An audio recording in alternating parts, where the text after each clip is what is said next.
There are trade-offs between power, performance, and area when doing IC design. By increasing the performance of the SDRAM controller, more efficient data flow can be achieved. However, increasing the performance of the SDRAM controller may cause power consumption and thermal dissipation to increase as well. Besides, area consumption increases when additional resources are used to enhance the SDRAM controller's performance. Nowadays, the double data rate DDR SDRAM controller has been widely used in modern computer systems as it can provide higher data transfer rates and larger memory density. However, due to certain limitations, some electronic systems still use the SDRAM controller, which is actually single data rate. Due to certain constraints, the scope of this work is on the open source single data rate SDRAM controller. Although performance is often the primary concern when designing the SDRAM controller, power and area can be further improved. While maintaining the original functionality of the design, clock gating cell can be inserted into the design for optimization purposes. Generally, the synthesis tool will use multiplexers to implement register banks. By replacing the multiplexers with the clock gating cell, the area can be reduced. With the enabled control signal and the clock gating cell, dynamic power dissipation can be reduced by switching off certain clock signals to minimize unnecessary switching activities. RTL simulation was performed to verify the functionality of the SDRAM controller. Before any write or read operation, the SDRAM should be initialized. Pre-charge command is issued by the SDRAM controller to close all the memory banks and put the SDRAM in idle state. Then, the SDRAM will undergo some clock cycles of auto-refresh. Loop mode register command will then be used to define the specific mode of operation of the SDRAM. When the initialization process is completed, the SDR init signal will be asserted. For write operation, the application should provide the address and the data to be written into the SDRAM.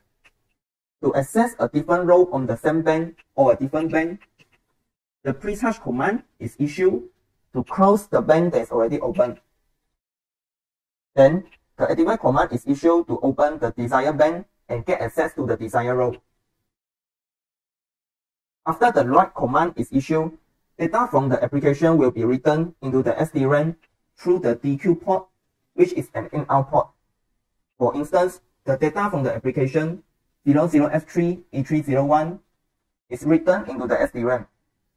After that, the bus terminate command is used to stop the further writing of data into the SDRAM.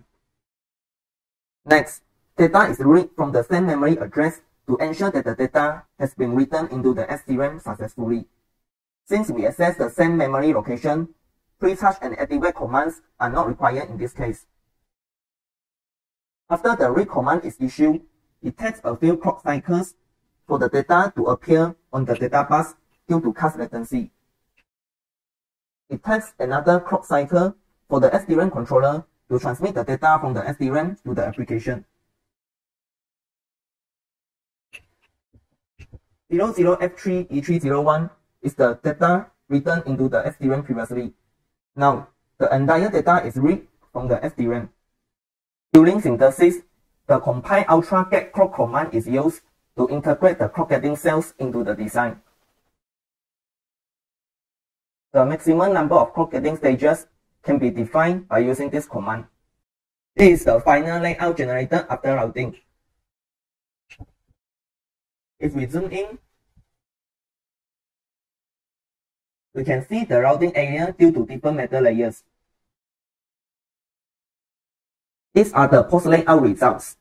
In this case, 44.72% reduction in total dynamic power dissipation and 7.80% reduction in total area consumption of the design can be achieved after implementing multi-stage clock gating.